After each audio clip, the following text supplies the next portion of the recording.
Welcome, beautiful ladies, to another episode of Get It Girl. On today's Girl Talk, we're going to talk about office romance.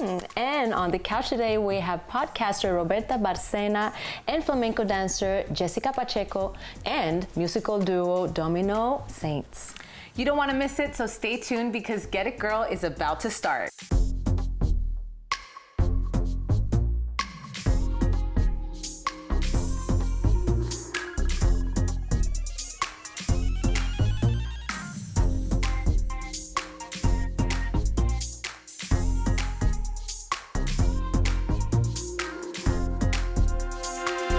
The Me Too movement has importantly illuminated the issues of sexual harassment in the workplace and put a serious damper on inter-romance sentiment.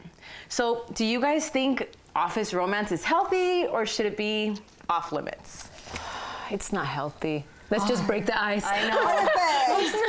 I married my husband. I used to work for my husband. So No. So at some point in my life, we worked for him, and look at me now. Right? I think in some cases it works, but in other cases, I know I dated people when I was in the gyms, and when you start dating two people in the gym at the same time. But wait.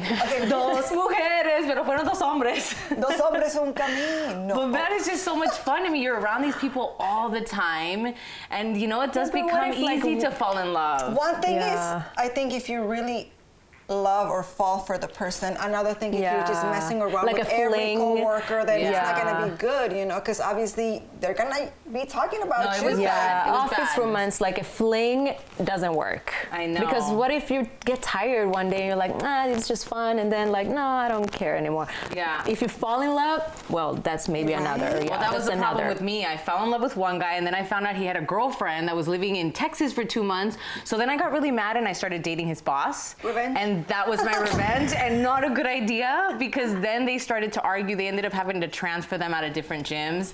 So it's a good and a bad thing, but I mean, you can't help it. Girl, you knew that. I mean, but I didn't know I would fall in love with this boss. I thought I'll get revenge, and then, you know, but then I ended up dating the boss, like, for real. Wow. And we ended up dating for 3 years. So see? That's it was a long good, time, but though. I mean, it's easy to fall in love with people that you see every single day. Yeah. I think that's true because you're just, you know, you have this communication, you know, you guys do lunch. You get to know each other.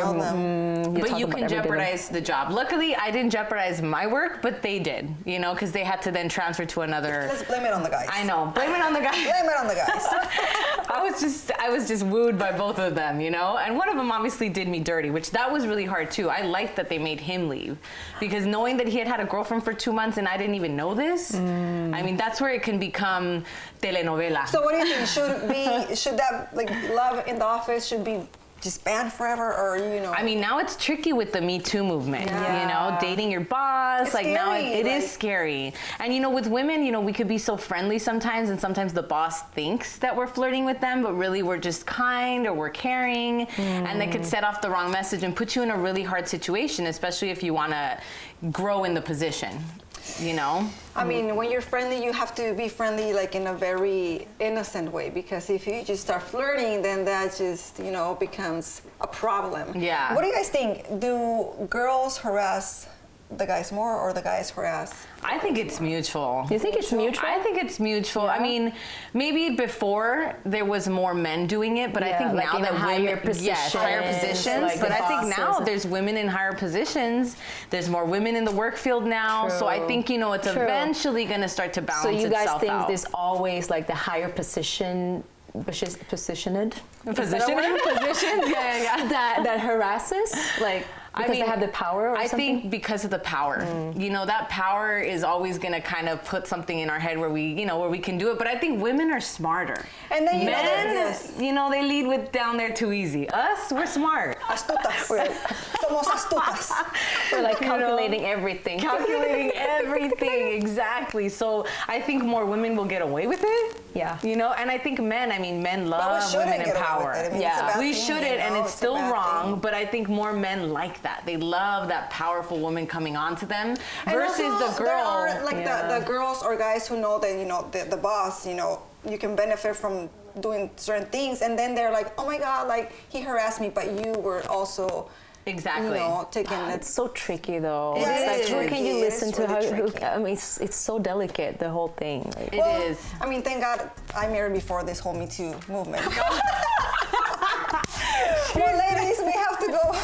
We have to go, but we'll be right back with more Get It Girl.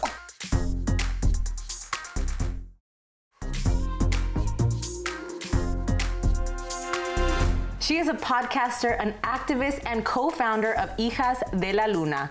Please welcome Roberta Barcena. Welcome. Hello. Thank you for coming. Thank you for having me. I'm so excited to be with you, beautiful ladies. Thank you. And we're so excited to hear about your community. Tell us about your community. Well, it's a newfound movement that me and this other girl from Guadalajara in Mexico. So what we're trying to do is to build this in real life community. So we do workshops and wellness retreats for women. And what we are trying to have or create is a community where women feel empowered by their innate feminine. Because I feel that we're in this world where it's like, you gotta hustle, you gotta be out there. And there's this space where there needs to be a balance and a connection, and just like that awareness of when your energy is more available to you for you to be that productive, and when it's more of a time of like introspection and self-healing, self-nurturing. I need that. Yeah.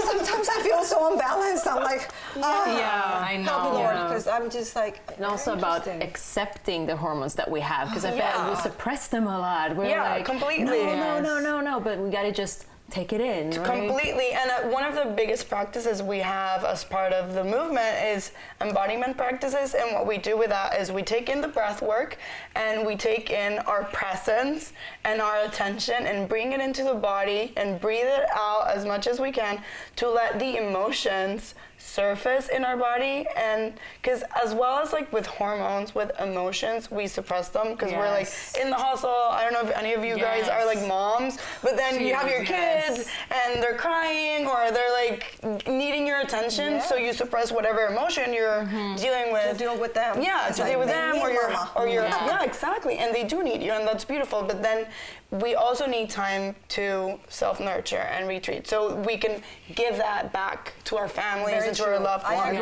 with that, because sometimes if you're like in a bad mood, then that's what not all the time, but I feel like I'm like, or like not right now. Or, you know what I mean? We get more It's- irritated, yes. or it's easier for us to feel like sucky, you know? How long do they really need? Because I know I also work with a lot of moms to do health coaching with, and I always tell them at least 5 minutes. But what do you recommend? Because a mom is so busy, you know? How can she take the time for herself? If let's say she has a newborn, like how much time do you think is enough to Obviously, get that nurture? 5 minutes is better than 0 minutes. For like sure. any minute is better than none. But I would say like take 30 minutes for yourself day. in a week. I don't know. Well, I'm talking You about know? daily though. I'm talking about daily. What is enough for a woman to like nurture herself? Not daily. You're talking I'm Well, talking I was talking about like at least once a week to like at least take half an hour. Okay. My biggest suggestion and one of my favorite rituals or practices is to take a bath, because just as we were saying, like cycles, women, water is so important. Yes. And like the traditions behind water all over like centuries in humankind has been like so important to just like have that space where you just like rest And water relax. has memory, they say. Now, really quick, I want you to tell Totally. us about En Mi Piel podcast. When did you start that? Well, that started like a year and a little bit, like it was January 2019 when it aired. And I'm actually so excited to announce that in March this year, 2020, I'm gonna publish, a special season with Hijas de la Luna and En Mi Piel. So it's me and my co-founder at Hijas de la Luna. We're doing a special season because we think that all this that we're talking about, like taking time for yourself and just like self-care, self-love, self-acceptance, connecting to your cycles is so important, such important information to just share. And I love that it's all about body positivity. Totally. Right? Because you experienced some of that, right? Yeah, definitely. Like with some of you had dealt with acne in your case, right? Yeah. So you're bringing kind of all the ways that you were able to heal in this podcast? Totally, yeah. In the podcast, I share those experiences, and it's all based on radical acceptance of your own body, your own personality. You know, we all have these like light and dark inside of us, and it's just an acceptance of both of those to just like be able to be yourself, the most authentic and genuine that you can be. So your connections and your relationships are just more lasting and real. Do you think the acne is connected to the whole body? I think it is, and in my own personal lesson with acne, I also understand that sometimes things just happen to you, and that's okay. Yeah. And we are not to blame ourselves all the time, you know? Chicos, chicas, se nos acabó el tiempo. Gracias, Roberta, por venir. Chequen su podcast y sigan a Roberta en sus redes sociales, y nosotros vamos a tomar un pequeño break, pero ya volvemos.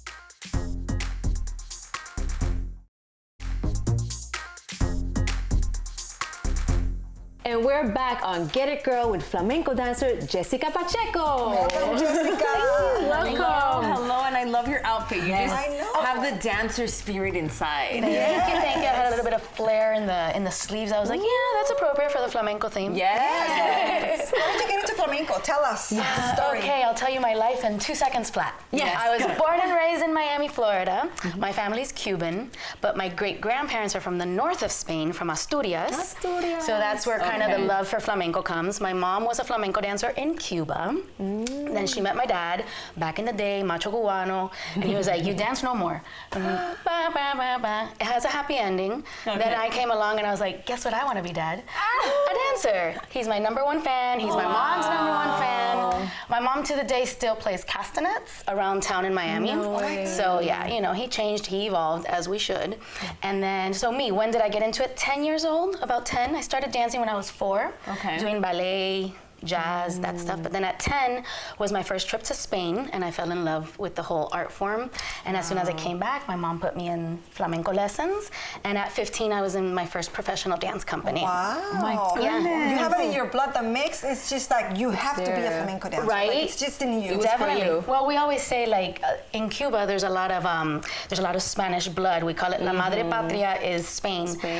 So my company now, Flamenco Tropical, I kind of mixed in a little bit of the traditional flamenco with my blood and my vibes, which is the tropical. Yes. And tell us about your business then. Is it one location, or are you going to do online stuff? So Flamenco Tropical, I started with Flamenco Express, which still exists, but in Miami. My dance partner, Jose Junco, runs Flamenco Express in the East Coast, and then Flamenco Tropical I have here in LA. We do travel all around the world. I work on cruise ships. Oh my God, how fun! That's a fun job. I have to say I've been very blessed because I've traveled the world with cruise ships. You know, doing what I love to do, and they say, you gotta go work, and I'm like, no, that's not really work. It's fun. So yeah, we do cruise ships, we do on land shows as well, weddings, bat mitzvahs, funerals, you name it, we do it. What about flamenco attracted you the most? What was it? You know, there's a lot of things. I was just smitten. Is that the word? Smitten? I was smitten by the dancers. And the beautiful thing about flamenco, that in a lot of other dance forms you won't see this. You will see a 10-year-old flamenco dancer, and you will see a 70-year-old flamenco dancer as well, which sometimes, you know, in classical ballet and stuff, that's not something that you see. That's true. Not that that's what I was like, I'm gonna have a long career. No, it wasn't just that, but I just think it's so nice that we can all be individuals within this art form and have our unique style, you know what I mean? So we're all following what flamenco is, but yet it's an art, so we could do what we want with it, and I think that's what lets me be free. It let me express myself. I've been to Spain and I've seen flamenco shows, and I'm always like, beautiful. Yeah. Like so entertaining, so beautiful. It's amazing. And it seems like you need to have a lot of like practica, you know? Practica and passion. Do you also incorporate Cuban, Afro-Cuban style with the flamenco? I sure do. You know, it's so flamenco has very many different rhythms, and one of the happiest rhythms is rumba, which you probably heard of. So la rumba. So rumba is one of the things that's what I kind of draw to the most. Yes. Entonces you'll see in my show flamenco. You think flamenco and you see red and black. I try to stay away from that. So when you see my show, it's not that I don't wear red and black, but when you see my show, I usually turn to yellows or like bright greens, blue, you know. So I don't know. It's just like I said, it's something that we are expressing ourselves through our dance, and we have the freedom to do what we want. So that's amazing. And what is it? The Cuban Tales. Tell us about Cuban Tales. So on a side note, I'm also an actress living in LA. You have to run. It comes with a train. Automatically, you're an actress too. It's like, what do you do? I'm a dancer, but you know, I'm an actress too. Yeah. So Cuban Tales it's a web series that I created. I've done 13 episodes. They're short. They're about 5 to 6 minutes long each. Okay. And you can see them on cubantales.org if anybody's interested. And right now I'm in the process of trying to get it distributed. Right now it's just online on my channel, and it's funny. It's a comedy, kind of autobiographical. I just took funny things that my mom used to say. She's still alive, not used to. She still says them. She says things every morning that I'm like, oh my God, I have to write this one down. So I took from those little experiences of things my mom says that I was like, que ta loca. And so I would write it, and this came up. Amazing. Yeah. That is amazing. And really quick, do we have time to have her teach us the flamenco palmada? Yes, we can. Really Quickly. Okay, so palmas. We're always doing palmas, which is hand clapping. Two styles of clapping. One is called mute or sorda. We cup. ¿No ve que son like nice and soft? And the other one se llaman fuerte or loud. Yes. Mute y loud.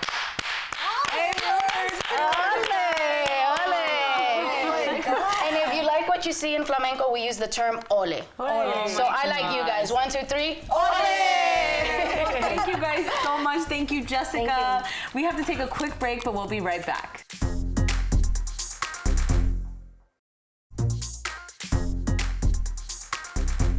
And we are back with an amazing musical duo. Please welcome Domino Saints. How are you guys? Un placer tenerlos por acá. So excited. Estamos you're- hablando que hace tiempo no estábamos acá y haciendo promoción en Los Ángeles. We're so excited to be back here. And talk to us about your new single, Body. My Instagram handle is Body by Gia. Oh, really? Nice. I love this. Yeah, so this song is, very sexy, but in a way, like, we wanted also to kind of like exalt the woman, the femininity of women, and the body and how beautiful it is, and in all the colors, and I think that's part of the song, and about love, and all the spectrum of love, and what's the phrase that you love saying about body? Well, nada me quita tu amor is kind of like the lyrics. So like nothing can take away my love, and then it says like even if the moon tells me to stop loving you, nothing can take that away. So that's kind of like the translation. It's very romantic, but at the same time we did it with a real like island vibe. We produced it with these kids. They're from San Andres Island, which is really cool because it's like this island in the Caribbean that used to be part of Great Britain. So it's almost like a Jamaican style island. They still speak Patois, but now they're part of Colombia. So they have like this big fusion of like Latin culture with dance hall Jamaican culture, Caribbean. Yeah, and so they make really cool music, and we did that song with them, and it's got such a fresh, like, ocean vibe, I guess. It fit right for us perfectly. Like a fusion mix. See, the whole album is a fusion of ritmos caribeños. Qué rico. We didn't just want to concentrate on Puerto Rico and what's going on there, but also los ritmos que hay en el Caribe. Sí. From Haiti, Jamaica. We're doing a lot of Afrobeat too. It's like this new trend that's coming now. It's coming really it's coming popping. strong. It's coming Afrobeat strong. is like the new thing. So this is about, and so the whole album Island Kings is about the spectrum of love, from, como decimos en español, como que lo bueno, lo malo, lo limpio y lo sucio. También, de todo. Everything. The whole thing. The whole thing. So this song is about that moment of like that seduction of when a man sees a woman and the beautiful body that she has, and how you fall in love with that, and that's Sounds like very sensual. very sensual. Very sensual. And then, people asked us why the name Island Kings for the whole album, and it also goes back to something that Body says, but I guess in the vibe, our whole point in calling ourselves Island Kings wasn't to be like, hey, I'm really rich, or I have gold chains, or none of that. It's actually like, hey, I know that I appreciate the simple things in life, like, my life on the island, which is simple, but So absolutely simple. amazing. The culture, And I know. with very little, you can still live like a king. Yeah. And that's kind of the vibe of the whole album. And that's kind of implicit in every song. And then Body has a part that says, My queen, como tú no hay, estoy pa' ti, tú pa' mí, only good vibe, eso es lo que hay. It's very Spanglish, but that's kind of one of the things where we got the idea for Island Kings to be the name of the whole album, and we're dropping volume 2, which is the second part of that. But we got to perform most of it recently. We were at the Super Bowl. Yes, tell us about that. Oh my God, you exciting. have no idea how exciting it was. The people from Super Bowl called us up like, oh my God, so we're doing the Super Bowl in Miami and it's 2020, 100 years of the NFL, so it's going to be a very signature, Super Bowl. Mm-hmm. And we want to implement the whole Latin culture into it.